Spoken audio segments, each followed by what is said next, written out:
Hi ನಮಸ್ತೆ ಎಲ್ಲರಿಗೂ. ನಮ್ಮ ಪ್ರವಾಸದ ವಿಡಿಯೋ ಇದು. 3 ದಿನ ರಜೆ ಇತ್ತಲ್ಲ, ಆವಾಗ ನಮಗೆ ಚಿಕ್ಕಮಂಗ್ಳೂರು ಫುಲ್ ಟ್ರಿಪ್ ಮಾಡಿದ್ದೀವಿ. ಇವಾಗ ನಾವು ದತ್ತಪೀಠದ ಹತ್ರ ಬಂದಿದ್ದು. ಅಲ್ಲಿ ಇನ್ನೂ ತುಂಬ ಗಿರಿಗಳಿದೆ. ಗೊತ್ತಿರೋರ್ಗೆ ಮಾತ್ರ ಅದು ಹೋಗಿ ನೋಡೋಕ್ಕಾಗೋದು. ಇಲ್ಲಾಂದರೆ ಅಲ್ಲಿ ಜೀಪ್ ಮಾತಾಡಿಕೊಂಡ್ರೆ ಎಲ್ಲ ಗಿರಿನೂ ತೋರಿಸ್ತಾರೆ. ನೋಡಿರಿ, ಇಲ್ಲಿಂದ ನಿಂತ್ಕೊಂಡ್ರೆ ದೇವಿರಮ್ಮನ ಬೆಟ್ಟ ಕಾಣಿಸುತ್ತೆ. ಇದೇ ದೇವಿರಮ್ಮನ ಬೆಟ್ಟ. ವರ್ಷಕ್ಕೊಂದ್ಸರಿ ದೇವಿರಮ್ಮನ ಮೂಲ ಸ್ಥಾನ ಇದು. ಇಲ್ಲಿ ಬಂದು ಪೂಜೆ ಮಾಡ್ತಾರೆ. ಎಲ್ಲರಿಗೂ ಗೊತ್ತೇ ಇದೆ ದೇವಿರಮ್ಮನ ಜಾತ್ರೆ ಅಂತ. ಮೇಲ್ಗಡೆ ನೋಡಿ ಚಿಕ್ಕದಾಗಿ ದೇವಸ್ಥಾನ ಇದೆ. ಈ ಕಡೆಯಿಂದನೂ ದಾರಿ ಇದೆಯಂತೆ ನಡ್ಕೊಂಡು ಹೋಗೋದಕ್ಕೆ. ಹಾಗಾಗಿ ವರ್ಷಕ್ಕೊಂದ್ಸರಿ ಇಲ್ಲಿ ಜಾತ್ರೆ ಆಗುತ್ತೆ. ಇಲ್ಲಿಂದ ನಿಂತ್ಕೊಂಡು ನೋಡಿದ್ರೆ ಕೆಳಗಡೆ ಅಮ್ಮನ ದೇವಸ್ಥಾನ ಇದೆ. ಪ್ರತಿನಿತ್ಯ ಅಲ್ಲಿ ನೋಡಿ, ಇಲ್ಲೇ ಪ್ರತಿನಿತ್ಯ ಇಲ್ಲಿ ಪೂಜೆ ನಡೆಯುತ್ತೆ. ವರ್ಷಕ್ಕೊಂದ್ಸರಿ ಆ ಅಮ್ಮನ ಮೂಲ ಸ್ಥಾನದಲ್ಲಿ ಪೂಜೆ ನಡೆಯುತ್ತೆ. ತುಂಬ ಅಂದರೆ ತುಂಬಾ ಚೆನ್ನಾಗಿದೆ. ಎಷ್ಟು ಗಿರಿಗಳಿದೆ ಅಲ್ಲಿ ಅಂದರೆ ತುಂಬ ನೋಡೋದು, ತುಂಬ ಪ್ಲೇಸ್ ಇದೆ. ತುಂಬ ಅಂದರೆ ಖುಷಿ ಆಯಿತು. ಎಲ್ಲ ಕಡೆ ನಮ್ಮ ಗಾಡಿ ಹೋಗಲ್ಲ, ಸ್ವಲ್ಪ ಹೋಗೋ ಕಡೆ ನಮ್ಮ ಗಾಡೀಲಿ ಹೋಗ್ಬೋದು. ಮಿಕ್ಕಿದ ಕಡೆ ನಾವು ಅಲ್ಲಿನ ಜೀಪಲ್ಲೇ ಹೋಗಬೇಕು. ಇಲ್ಲೇನೋ ಒಂದು ಗುಹೆ ಥರ ಇದೆ, ನೀರು ಹರಿತಾ ಇದೆ ಜುಳು ಜುಳು ಅಂತ. ಅದೊಂದು ವ್ಯೂ ಪಾಯಿಂಟು.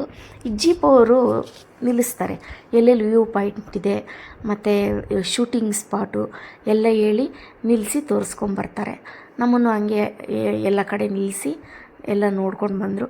ಫೋಟೋಗಳೆಲ್ಲ ತಗೊಂಡ್ರು ಎಲ್ಲರೂ ಅಲ್ಲಲ್ಲಿ ನಿಲ್ಲಿಸಿ ಎಲ್ಲ. ಅಂದರೆ ತುಂಬ ರೋಡಂತೂ ತುಂಬ ಕಡಿದಾಗಿ ಕಿರಿದಾದ ದಾರಿ ಇದೆ. ಅವರಿಗೆ ರೂಢಿಯಾಗಿದೆ. ಅದಕ್ಕಾಗಿ ನಮ್ಮ ಗಾಡಿ ಬಿಡಲ್ಲ. ಅವ್ರ ಗಾಡೀಲೇ ನಾವು ಬರಬೇಕು. ನಮಗೂ ಸೇಫ್ಟಿ ಅವ್ರ ಗಾಡೀಲಿ ಬಂದರೆ. ನಮ್ಮ ಗಾಡಿಗಳಲ್ಲಿ ನಮಗೆ ಎಕ್ಸ್ಪೀರಿಯೆನ್ಸ್ ಇರಲ್ವಲ್ಲ, ಸ್ವಲ್ಪ ಭಯನೇ. ಎಲ್ಲ ಕಡೆ ಆ ಸ್ಪಾಟ್ಗಳಲ್ಲಿ ನಿಲ್ಲಿಸಿ ತೋರಿಸ್ತಾರೆ. ಪಾಪ ಹೋಗಿ ಬನ್ನಿ, ಸೆಲ್ಫಿ ತೊಗೊಳ್ಳಿ, ಫೋಟೋ ತೊಗೊಳ್ಳಿ ಅಂತ ಹೇಳ್ತಾರೆ. ಎಲ್ಲೆಲ್ಲಿ ಯಾವ ಶೂಟಿಂಗ್ ನಡೆದಿತ್ತು ಅಂತ ಪಾಪ ಜೀಪ್ ಅವರೆಲ್ಲ ಹೇಳ್ತಾರೆ. ನಮ್ಮೂರಿಗಿತ್ತಿ ಒಂದು ಬ್ಯಾಗ್ ತುಂಬ ತಿಂಡಿ ತಂದಿದ್ರು. ಚೆನ್ನಾಗಿ ತಿನ್ಕೊಂಡು ಎಂಜಾಯ್ ಮಾಡ್ಕೊಳ್ತಾ ಅವರು ಎಲ್ಲನೂ ನೋಡ್ತಾಯಿದ್ದೀವಿ. ತುಂಬಾ ಖುಷಿಯಾಯಿತು. ಎಲ್ಲರೂ ಒಟ್ಟಿಗೆ ಟ್ರಿಪ್ ಮಾಡ್ತಾ ಇರೋದು. ಮತ್ತು ಅಲ್ಲಲ್ಲಿ ನಿಲ್ಲಿಸಿ ಏನೋ ಒಂಚೂರು ಕುಡಿತಾ ತಿಂತಾ ನೋಡ್ತಾ ಇದ್ದೀವಿ. ಇಲ್ಲಿ ಒಂದು ದೇವಸ್ಥಾನ ಇದೆ. ಇದಕ್ಕೆ ಆಮೇಲೆ ಬರೋಣ ಅಂತ ಇಲ್ಲಿವರೆಗೂ ಅಷ್ಟೇ ನಮ್ಮ ಕಾರ್ ಬರೋದು. ಇಲ್ಲಿಂದ ಮೇಲ್ಗಡೆ ನೋಡಿ, ಇದೊಂದು ಸಪ್ರೇಟ್ ಜೀಪು.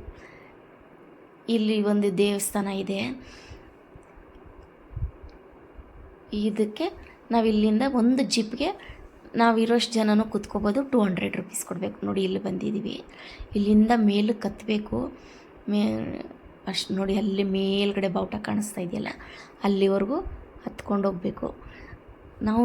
ಅದು ನೋಡಿ, ಜನ ಎಲ್ಲ ಹೋಗ್ತಾ ಇದ್ದಾರೆ, ಬರ್ತಾ ಇದ್ದಾರೆ. ನಾನು ನೋಡ್ತಾ ಇದ್ದೀವಿ. ನಾನು ನಮ್ಮ ಊರಿದ್ದೆ, ನಮ್ಮ ಮಕ್ಕಳು ಎಲ್ಲರೂ ಹತ್ತೇ ಬಿಟ್ಟರು. ನಾವು ನೋಡ್ತಾ ನೋಡ್ತಾ ಅವರು ಮೇಲೆ ಹೋಗೇ ಬಿಟ್ಟರು. ಮಕ್ಕಳಲ್ವ, ಅವ್ರಿಗೆ ಎನರ್ಜಿ ಜಾಸ್ತಿ. ನಾವಾದರೆ ಸ್ವಲ್ಪ ವಯಸ್ಸಾಗಿರೋರು ಸ್ವಲ್ಪ ನಿಧಾನ. ನೋಡಿ, ಅಲ್ಲಿಂದ ಬಂದಿದ್ದು ನಾವು. ಕೆಳಗಡೆ ವೆಹಿಕಲ್ಗಳು ಕಾಣಿಸ್ತಾ ಇದೆ, ರೋಡ್ ಕಾಣಿಸ್ತಾ ಇದೆ. ಎಲ್ಲರೂ ಬಂದು ಸುಸ್ತಾಗಿ ಇಲ್ಲಿ ಕೂತ್ಕೊಂಡ್ಬಿಡ್ತಾರೆ. ಸ್ವಲ್ಪ ಹೊತ್ತು ಇನ್ನೂ ಸ್ವಲ್ಪ ಹತ್ತದಿದೆ ಮೆಟ್ಲು. ಅಲ್ಲಿಂದ ಬಂದಿದ್ದು ನೋಡಿ. ಇನ್ನು ಸ್ವಲ್ಪ ಹತ್ಕೊಂಡೋದ್ರೆ ಒಳಗಡೆ ದೇವಸ್ಥಾನ ಇದೆ. ತುಂಬ ಚೆನ್ನಾಗಿದೆ. ಪುಟ್ಟ ದೇವಸ್ಥಾನ ಆದರೂ ತುಂಬ ಸತ್ಯವಾದ ದೇವತೆ. ಫಸ್ಟ್ ಗಣೇಶನಿಗೆ ನಮಸ್ಕಾರ ಹಾಕ್ಕೊಳ್ತಾ ನಾವು ದೇವಸ್ಥಾನದೊಳಗಡೆ ಹೋದೋ. ಇಲ್ಲಿನೂ ಪ್ರತಿನಿತ್ಯ ಊಟ ಕೊಡ್ತಾರೆ. ಇಷ್ಟು ಮೇಲಾದ್ರೂ ಪ್ರತಿನಿತ್ಯ ಅನ್ನದ ಸಹ ಇರುತ್ತೆ. ನೋಡಿರಿ, ಅಲ್ಲಿ ನೋಡಿಕೊಂಡು ಕೆಳಗಡೆ ಬಂದು ಅಲ್ಲಿ ದೇವಸ್ಥಾನದಲ್ಲೆಲ್ಲ ಫೋಟೋ ಅಲ್ಲೋ ಇಲ್ಲ. ಇಲ್ಲೂ ದೇವಸ್ಥಾನದಲ್ಲಿಲ್ಲ, ಹೊರಗಡೆ ಎಲ್ಲ ತಕ್ಕೊಬೋದು. ದೇವಿರಮ್ಮನ ಪ್ರತಿನಿತ್ಯ ಮಾಡೋದು ಪೂಜೆ ಇಲ್ಲೇ. ಎಷ್ಟು ಚೆನ್ನಾಗಿದೆ ಅಂದರೆ ತುಂಬ ಚೆನ್ನಾಗಿದೆ. ಪ್ರಶಾಂತವಾಗಿದೆ. ಒಂದು ಮನೆಯೂ ಇಲ್ಲ. ಇಲ್ಲಿ ಅರ್ಚಕರಿಗೆ ಮಾತ್ರ ಮನೆ ಕಟ್ಕೊಟ್ಟಿದ್ದಾರೆ. ಇಲ್ಲಿ ನಿಂತ್ಕೊಂಡ್ರೆ ದೇವಿರಮ್ಮನ ಬೆಟ್ಟ ಇಲ್ಲಿ ಕರೆಕ್ಟಾಗಿ ಕಾಣಿಸುತ್ತೆ ಎದುರುಗಡೆ.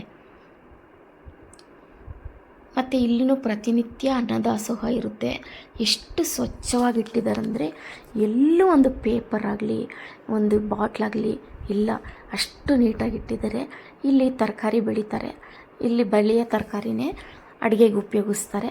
ಅವರು ಹೊರಗಡೆಯಿಂದ ತರೋದಿಲ್ವಂತೆ. ಮತ್ತು ನೀರಿನ ವ್ಯವಸ್ಥೆ ಎಲ್ಲ ಇದೆ, ಚೆನ್ನಾಗಿದೆ. ಚಿಕ್ಕಮಗಳೂರಂದರೆ ನೀರಿನ ವ್ಯವಸ್ಥೆ ಕೇಳಬೇಕಾ? ಎಲ್ಲ ಕಡೆ ಜರಿ ಹರಿಯುತ್ತಾ ಇರುತ್ತೆ. ನೋಡ್ರಿ, ಅಲ್ಲಿ ಮೇಲ್ಗಡೆ ಕಾಣಿಸೋ ಬೆಟ್ಟನೇ ದೇವಿರಮ್ಮನ ಬೆಟ್ಟ. ಮತ್ತು 5 ಗಂಟೆಗೆ ತೆಗೆಯೋದು ಅಂತ ಅಂದರು ದೇವಸ್ಥಾನ. ನಾವು 4 ಗಂಟೆಗೆ ಹೋಗಿದ್ದಿರೋದ್ರಿಂದ ಸ್ವಲ್ಪ ಸುತ್ತಾಡ್ತಾ ಇದ್ದೀವಿ. ದೇವಸ್ಥಾನ ಸುತ್ತಾಡಿಕೊಂಡು ಎಲ್ಲ ನೋಡ್ತಾ ಇದ್ದೀವಿ.